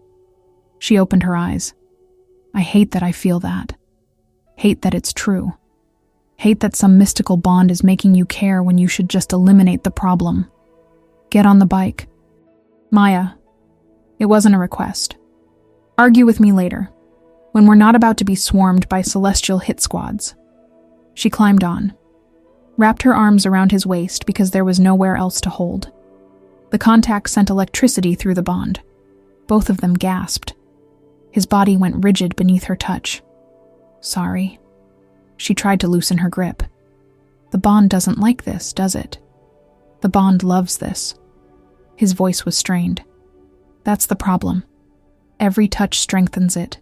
Every moment of contact pulls us closer. And He gunned the engine. The roar echoed through the garage. I can't think about that right now. Can't process what's happening between us while also trying to keep us alive. The motorcycle shot forward. Maya's arms tightened instinctively, and through the bond she felt his reaction. Pleasure. Pure, undeniable pleasure at having her close. At feeling her trust his driving even though she shouldn't. At knowing she was choosing to hold on instead of letting go. And falling. They burst out of the garage onto empty streets. 3 a.m. The city was asleep, unaware that something supernatural had just destroyed 5 celestial enforcers in a luxury high-rise. Unaware that Maya Torres, photographer of death, was clinging to her sister's killer while racing toward an uncertain future. The wind was brutal at this speed. Maya pressed her face against Azrael's back, feeling the unnatural heat of him even through his shirt. His wings were retracted, now invisible to normal sight, but she could still sense them, feel them, like phantom limbs that existed in a dimension slightly offset from reality. How far? She shouted over the engine's roar. 2 hours. He took a corner too fast. Maya's stomach lurched. Maybe 3. Depends on how many checkpoints they've established. If they're smart, they've locked down major routes. We'll need to go the long way. Stay off highways. They can do that? Just shut down roads? They can do whatever they want. His voice was grim. Celestial enforcers have authority over human infrastructure when hunting threats. Traffic lights malfunction, GPS signals scramble, security cameras glitch. By morning, there will be no evidence we were ever in that building. The bodies will be gone. The apartment cleaned. It'll be like we never existed. The casual erasure of reality made Maya's skin crawl. And the people who lived there, the neighbors who heard the fighting, will remember nothing. He wove, between parked cars with centimeters to spare. Celestial grace includes minor memory manipulation. Anyone who saw or heard anything will wake up tomorrow with fuzzy recollections. Thought they heard a TV too loud, assumed it was construction. Their brains will fill in normal explanations because that's what human minds do. Protect themselves from impossible truths. But I remember. Maya's arms tightened around him. I remember everything. Why didn't it work on me? The bond. Simple. Inevitable. You're connected to me now. Partially supernatural. My proximity creates a shield. You see what I see. Remember what I remember. The veil between worlds is gone for you. Permanently. They crossed into industrial district. Empty warehouses. Abandoned factories. Maya recognized the area. She'd documented crime scenes here. Places where forgotten people died, forgotten deaths. Like Natalie. This is where you brought me before. The warehouse. Why are we back here? Shortcut. He slowed slightly, navigating around potholes that would have destroyed the bike's suspension. The safe house is beyond city limits, rural area, but there's a threshold here, an old crossing point between territories. If we use it, we cut travel time in half. Threshold? Maya's photographer brain cataloged details. Crumbling brick buildings, rusted chain-link fences, streetlights that flickered and died as they passed. You mean like a portal? Magical transportation? Nothing that convenient. He pulled into an alley, killing the engine. Silence rushed in, oppressive and total. More like a thin spot, place where reality is flexible. If you know how to navigate it, you can step sideways, cross distances that should take hours in minutes. He dismounted, helped her off with unexpected gentleness. His hands lingered on her waist, steadying her. Through the bond, Maya felt his conflict, the urge to pull her closer warring with the certainty that he shouldn't, that every touch was another link in the chain binding them. I need to warn you. His black eyes reflected no light in the alley's darkness. Crossing thresholds is disorienting for humans. You'll see things, hear things, feel things that aren't real. Or maybe they are real, just not from this dimension. Your mind will try to make sense of it. Fail. Might cause permanent psychological damage if you're not prepared. More damage than discovering my sister was murdered by a half-angel, half-demon creature and now I'm supernaturally bonded to him? Maya's laugh was slightly unhinged. I think my sanity ship has sailed. Fair point. Something that might have been a smile ghosted across his features. There and gone too fast to be sure. Stay close. Don't let go of my hand no matter what you see. And whatever you do, don't respond if something calls your name. Especially if it sounds like Natalie. Ice flooded Maya's veins. Things in there can sound like her. Things in there can sound like anyone. He laced, his fingers through hers. The contact sent sparks racing up her arm. They feed on memory, emotion, love and grief and longing. They'll use Natalie's voice because they know it'll hurt you, make you vulnerable. Don't listen, don't believe. Focus on my hand, on the bond, on what's real. And how do I know you're real? But even as she asked, Maya knew the answer. The bond pulsed in her chest. Constant. Undeniable. Whatever Azrael was, whatever he'd done, the connection between them was the most real thing she'd ever felt. You don't. His grip tightened.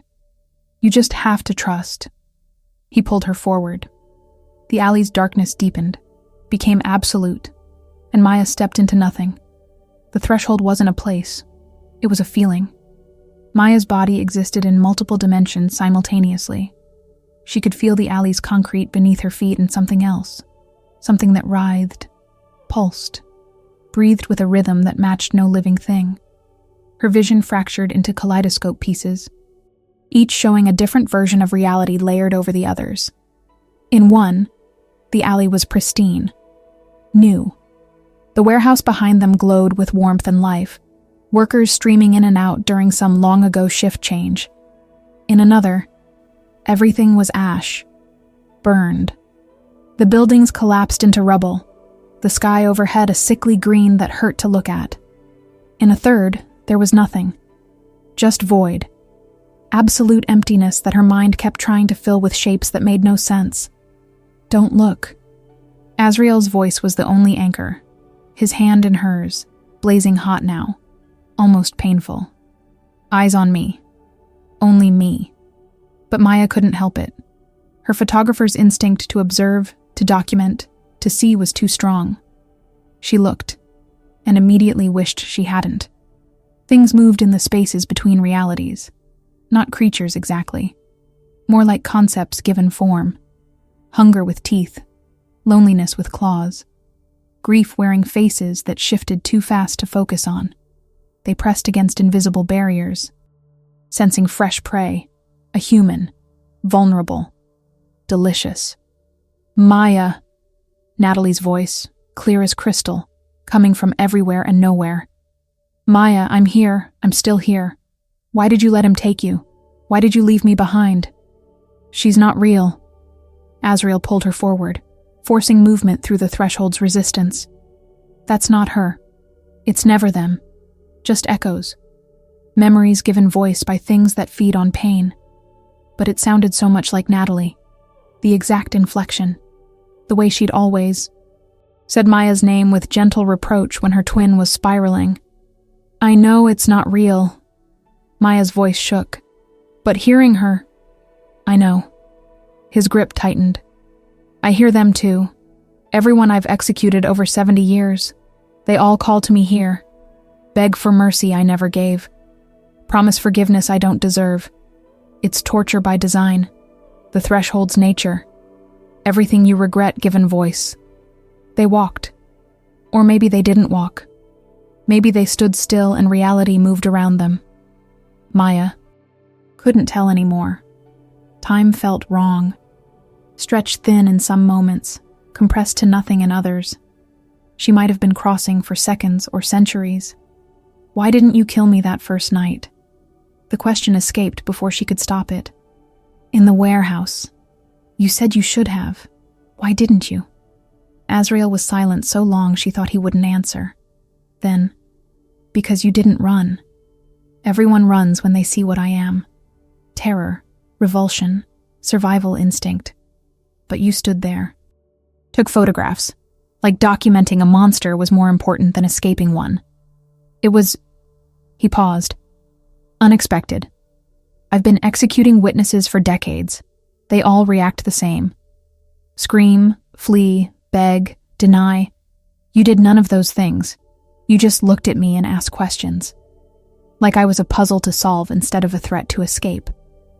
I was terrified."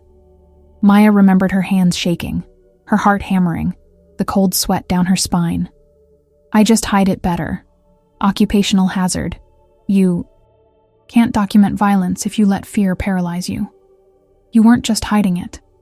His black eyes caught light from somewhere, reflecting crimson. "You were curious. Underneath the fear you wanted to understand. Why I was there. What I was doing. How wings were physically possible. I could smell the curiosity cutting through your terror. It was..." Another pause. "Intoxicating. No one's ever been curious about me before." The threshold shuddered. Reality rippled like water. Maya stumbled, and Azrael caught her with his free arm, pulling her against his chest. The contact blazed through the bond. She felt his heart beating. Too fast. Arrhythmic. Like it couldn't decide which rhythm to follow. Angel or demon. Almost through. His breath was cold against her hair. "Hold on. Just a little further." "Maya." Natalie's voice again. Closer now. Don't trust him. He'll kill you like he killed me. You know he will. You've always known. Shut up. Maya pressed her face into Azrael's chest, blocking out the sound. You're not her. She forgave him. She asked him to protect me.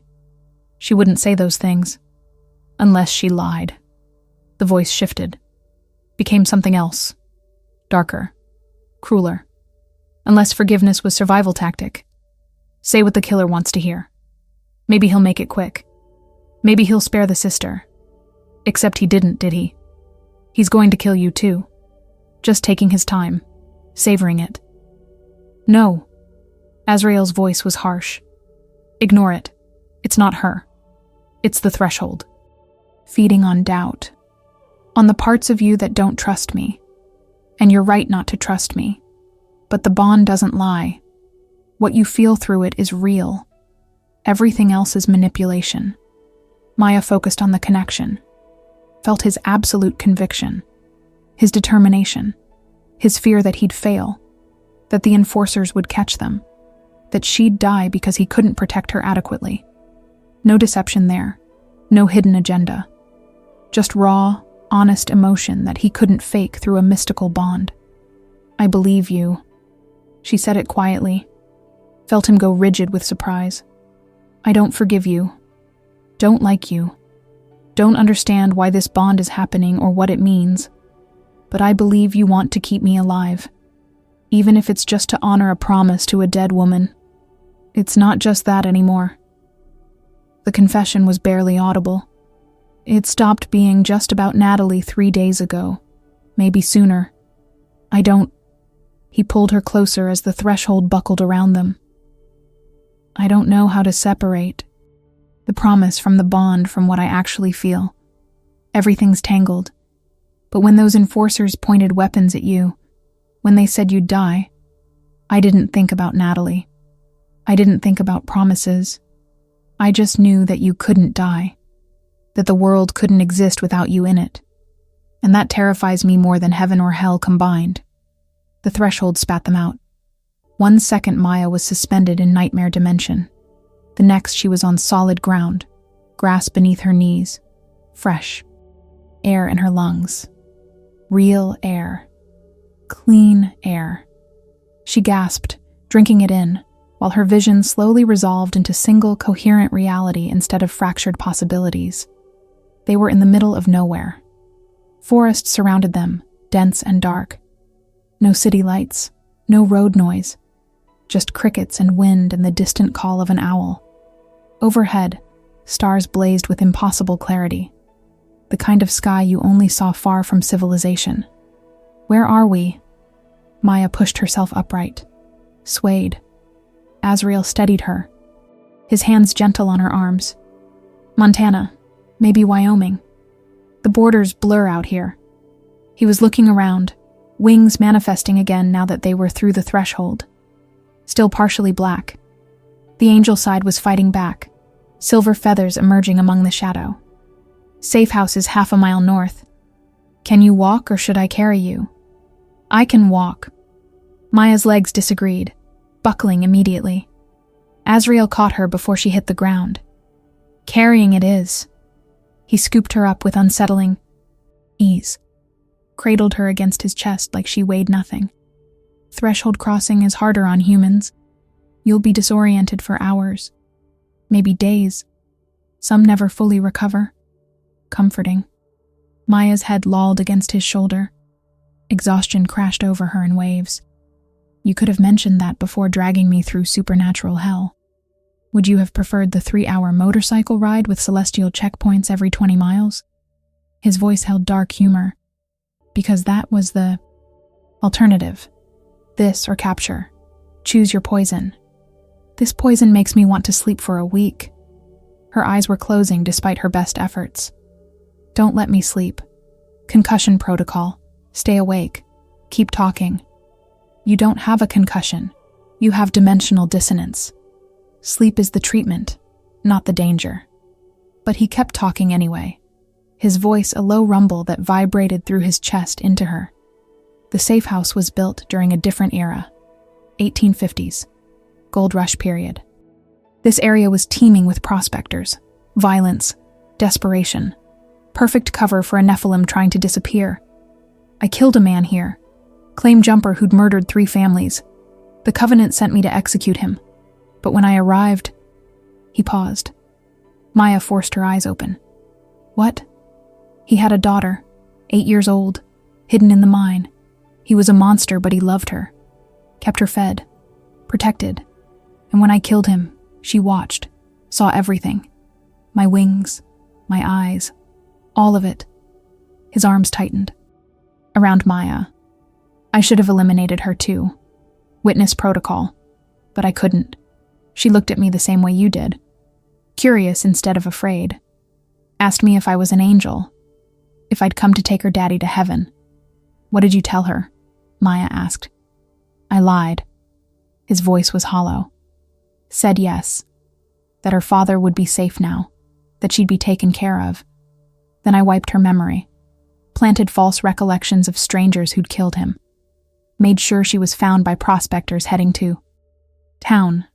She lived. Had a full life. Died of old age in 1932. He looked down at Maya. I checked. Every decade. Made sure the lie held. That she was happy. It was the first time I'd ever deviated from orders. The first time I chose mercy over protocol. And they didn't punish you? Maya's consciousness was fading despite the conversation. The Covenant didn't care that you let a witness live? They never knew. He stepped over a fallen log. I filed a report saying I eliminated both targets, destroyed the evidence. No one questioned it. And I built this safe house in case they ever discovered the truth. Somewhere to run. Somewhere to hide from both sides. You're not as heartless as you pretend. The words slurred. 70 years of killing, but you remember one little girl. Check on her every decade. That's not a monster. That's someone who cares. Caring doesn't absolve me. His voice was barely audible now. One act of mercy doesn't erase hundreds of executions. But sometimes, on bad nights, I think about her. Wonder if I'm capable of more. If the human part you mentioned is real, or if I'm just broken in a different way. Maya wanted to respond. Wanted to tell him that questioning made him human. That monsters didn't agonize over past choices. But sleep pulled her under. And the last thing she felt was the bond pulsing steadily in her chest, matching rhythm with his fractured heartbeat.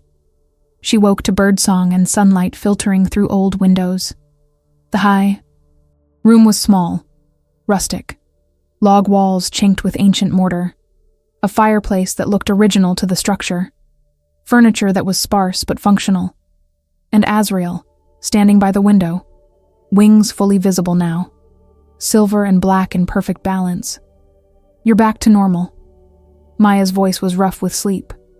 The eyes. They're gold and gray again. Not all black. Took most of the night. He didn't turn around. Demon side fought hard. Wanted to stay dominant. But I forced balance. Can't protect you if I'm fragmenting. Maya sat up slowly. Her body ached like she'd been hit by a truck. How long was I out? 14 hours. He finally looked at her. It's late afternoon. Day after we left the city. You needed the rest. Threshold crossing drains humans significantly. 14 hours. Maya rubbed her face. And you just stood there? Watching me sleep? That's not creepy at all. I was monitoring the bond. His expression was unreadable. Making sure the crossing didn't damage. Incomplete bonds are fragile. Stress can shatter them. Would have killed us both. Right. Medical necessity, not surveillance. Maya stood on shaking legs, looked around the small cabin. This is it? This is the safe house that's supposed to protect us from heaven and hell? Appearances deceive. Azrael moved to the fireplace. Pressed his hand against specific stones. The wall beside it shimmered, revealing symbols carved into the wood. They glowed faintly, pulsing with power. Blood wards. Nephilim specific. As long as I renew them weekly, nothing can find us here. Not angels, not demons, not covenant enforcers. We're invisible. Weekly renewal. Maya approached the symbols cautiously. They made her skin prickle. What does that entail? Blood. He showed her his palm. Fresh cuts, barely healed, crisscrossing the skin. Mine. Fed into the wards. It's painful, draining, but necessary. Maya stared at the cuts, at the evidence of his commitment to keeping them hidden, to keeping her safe. You're hurting yourself to protect me. I'm honoring a promise. His voice was flat. Don't romanticize it. But through the bond, Maya felt the truth. Felt that it was more than duty now. That somewhere between the warehouse and the threshold, and this isolated cabin, something had shifted, changed. He wasn't just protecting Natalie's sister anymore. He was protecting Maya, because he wanted to. Because losing her would break something fundamental in him. And that realization terrified them both. 3 weeks in the cabin changed everything and nothing. Maya learned the rhythm of Azrael's existence. He slept in 2-hour increments, never deeply, always positioned between her and the door. He ate minimally, food seeming more like obligation than necessity. He renewed the blood wards every 7 days exactly, the process leaving him pale and shaking for hours afterward. And he watched her. Constantly. Not with the clinical assessment from before, but with something rawer, hungrier, like he was memorizing every detail in case she disappeared. The bond had completed 5 days ago. Maya woke that morning to fire in her chest. Not painful, transformative, like something fundamental in her cellular structure had rewritten itself. When she opened her eyes, the world looked different, sharper, colors more vivid, and she could see them. The traces weren't faint anymore. They were blazing. Every surface held residue of supernatural passage. The cabin's walls glowed. With Azrael's essence, years of his presence soaked into the wood. Outside, the forest teemed with things she'd never noticed before. Spirits, entities, creatures that existed just outside normal perception.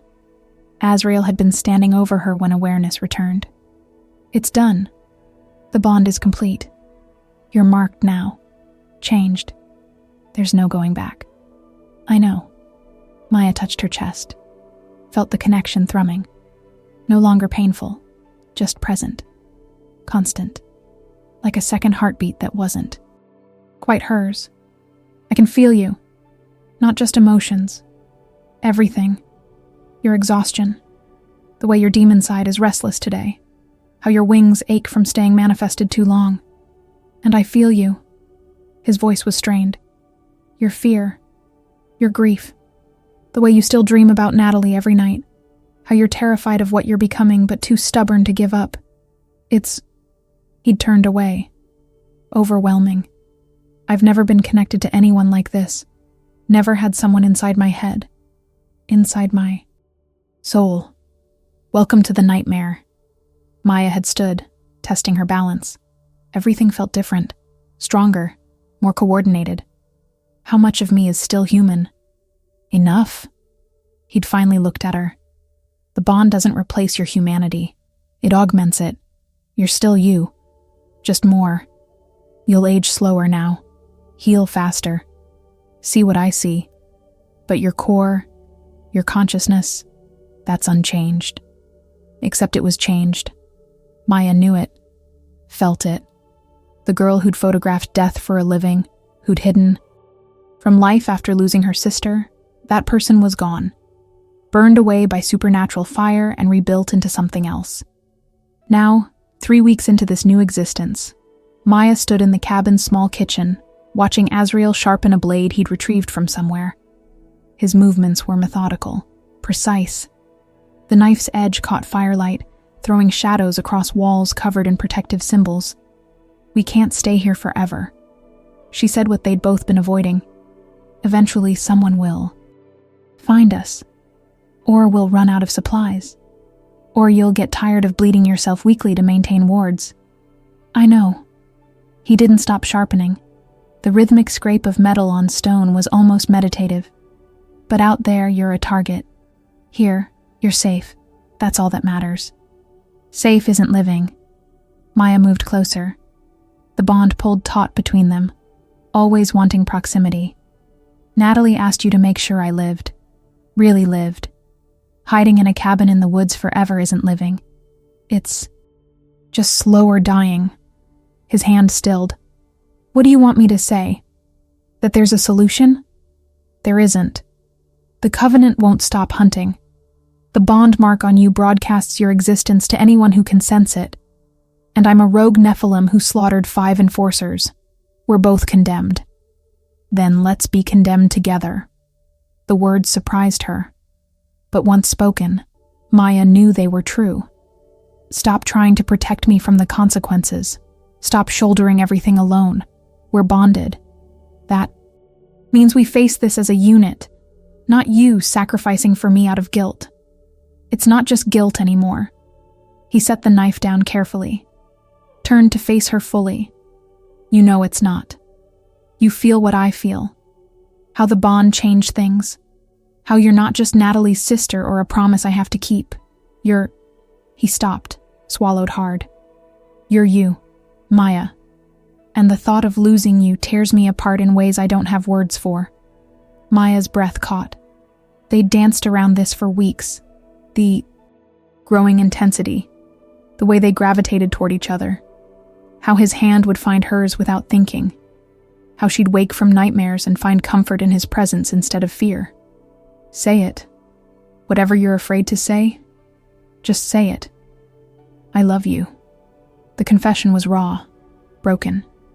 I don't know how. Don't know when it stopped being about duty and became this. But I love you. And that's the cruelest joke. I murdered the person you loved most. Destroyed your life. Turned you into something you never asked to be. And now I love you so much it's killing me. Because you should hate me. You deserve to hate me. But the bond makes lying impossible, and I can feel... His voice cracked. I can feel that you don't. That somehow, impossibly, you feel something too. Maya's hands were shaking. I do hate you. Part of me will always hate you for what you took. But there's another part. She pressed her palm over her heart, over the bond mark that burned beneath her skin. Another part that sees who you are now, who you're choosing to be. The Nephilim who's defying every law to protect me, who bleeds himself weekly, who stands watch while I sleep, who looks at me like I'm something precious instead of a problem. And that part, tears burned her eyes. That part is falling in love with you. And I hate that too. Hate that my heart is betraying Natalie's memory. But I can't stop it. Azrael moved, closed the distance between them in 2 strides. His hands came up, cradling her face with devastating gentleness. Natalie would forgive you. She'd want you to live, to find happiness, even if it's with me, especially if it's with me, because she knew. Somehow she knew this would happen. That's why she made me promise. She was giving us both permission. Permission to what? Maya's voice was barely a whisper. Love each other. Build something from the ashes of her death. That's insane. That's grace. He rested his forehead against hers. The kind I don't deserve. The kind... She gave freely anyway. She saw the future. Saw that we'd destroy each other or save each other. And she chose to believe we'd save. That love could grow from impossible circumstances. That redemption was real. I can't give you redemption. Maya's hands came up, gripping his wrists. Forgiving you doesn't erase what happened. Loving you doesn't absolve the crime. I know. His thumb traced her cheekbone. I'll carry that guilt forever.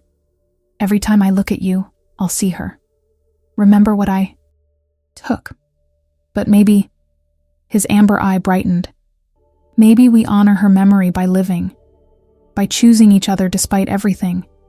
By proving that even the darkest acts can't destroy the human capacity for love. Maya pulled back slightly, met his dual-colored gaze.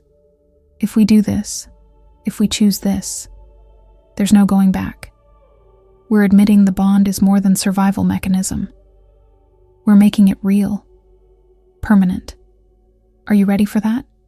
I've been ready since you looked at me in that warehouse and asked questions instead of running. His hands slid into her hair. Since you chose to trust the bond instead of fear. Since you stood beside me in the threshold and believed I'd get us through. I've been ready for you, Maya. I just didn't know if you'd ever be ready for me. I'm terrified. The admission was freeing. Terrified of what this means. What we're becoming. How we'll survive. But I'm more terrified of losing you now. Of celestial enforcers finding us. Of the bond breaking. Of waking. Up one day and you're gone and I'm alone again. Then we fight. He pulled her closer. Together. No more you protecting me or me protecting you. We face whatever's coming as equals. As partners. As mates. Maya finished. The word felt right. Felt true. That's what the bond makes us. Not just connected, mated. For life. For whatever existence we carve out of this mess. Yes. He breathed the word against her lips. For life. For forever. For however long we have. The kiss was inevitable. Gentle at first. Tentative. Like they were both afraid of breaking something fragile. Then deeper. Desperate. 3 weeks of tension and fear and unspoken need crashing together. Maya's hands fisted in his shirt. His wings spread wide. Silver and black enveloping them both in feathered sanctuary. Through the bond, sensation doubled, tripled. She felt his desire and hers, feeding off each other, amplifying until it was impossible to tell where one ended and the other began. Felt his love, absolute and terrifying.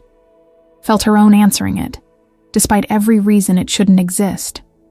When they finally broke apart, both breathing hard, the cabin felt different. The air itself seemed changed, charged with possibility instead of dread. The wards won't hold much longer.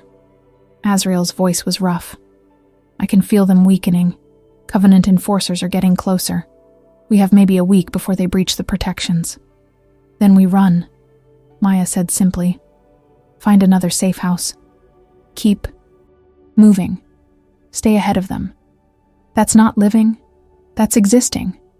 He echoed her earlier words. We'd be fugitives forever, always looking over our shoulders, never settling, never having anything beyond survival. So we make a stand. The idea formed as she spoke. Stop running. Face the Covenant directly. Challenge their authority. There have to be other Nephilim, other bonded pairs, other beings tired of following unjust laws. We find them, build alliance, show heaven and hell that we won't be eliminated quietly. Azrael stared at her. That's rebellion. Open war. That's living, Maya corrected. Fighting for our right to exist, to love, to choose our own path. Natalie died choosing compassion over fear. We honor her by doing the same, by refusing to let the Covenant decide our fate. Slowly, impossibly, Azrael smiled. Real smile. Not the terrible one from before. This was hope. Fragile and new. You're either very brave or very stupid. Both, probably. Maya smiled back. But I'm done being afraid. Done hiding. Done letting grief and guilt control me. If we're going to be condemned, let's be condemned for living. For loving. For choosing each other every single day despite everything that says we shouldn't. Together. He pulled her close again. Whatever happens, we face it together. Together. Maya agreed. Outside, night was falling. The forest grew dark, and somewhere in the distance, celestial enforcers were closing in. But for the first time since Natalie's death, Maya Torres felt alive. Really alive. Not documenting life from safe distance. Living it. Messily. Dangerously. Completely. The bond hummed between them. No longer a curse, a choice. The hardest choice either had ever made. To love despite tragedy. To build despite destruction. To believe that grace was real and redemption possible. And that even from the ashes of murder, something beautiful could grow. It wouldn't be easy. The covenant would hunt them. Reality itself might tear them apart. But they'd face it together. Bonded. Mated. Choosing each other in defiance of every law that said they couldn't. And somewhere, Maya liked to think Natalie was smiling, proud of her sister, grateful to Azrael, knowing that her final act of forgiveness had saved them both. The future was uncertain, dangerous, probably short, but it was theirs, and that was enough. Some wounds never fully heal.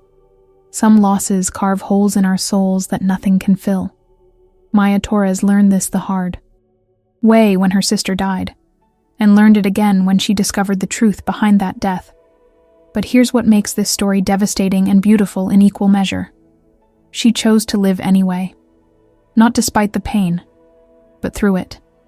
She chose to see the humanity in a killer, to build love from the ashes of murder, to honor her sister's memory not by drowning in grief, but by embracing the impossible grace Natalie offered with her final breath. The question this story asks isn't whether forgiveness is deserved. It's whether we're brave enough to offer it when every logical reason says we shouldn't. Would you have made Maya's choice? Could you love someone who destroyed everything you held sacred? Could you look past the monster and see the broken soul underneath, fighting desperately to become something better? This is a story about the cost of survival and the courage it takes to choose connection over isolation, love over hate, hope over despair. Azrael and Maya didn't get a Yasi fairy tale ending. They got something harder, something real, a future they'll have to fight for every single day, built on the foundation of an unforgivable act and the radical decision to believe redemption is possible anyway. Natalie knew what she was doing when she forgave her killer and asked him to protect her sister. She was giving them both permission to be human, to fail, to hurt, to heal. And maybe that's the most profound gift one person can give another. The freedom to become more than the worst thing they've ever done. If this story moved you, if it made you feel something real, if it challenged the way you think about forgiveness and love and second chances, don't keep it to yourself. Share it with someone who needs to hear that grace is possible even in the darkest circumstances. Hit that like button if you believe love can grow from impossible soil. Subscribe if you want more stories that don't shy away from the complexity of being human. Because stories like this matter. They remind us that we're all capable of both tremendous destruction and tremendous healing. The question is, which one we choose. Thank you for spending this time with Maya, Azrael, and the ghost of Natalie's love. May we all have the courage to choose grace when vengeance would be easier.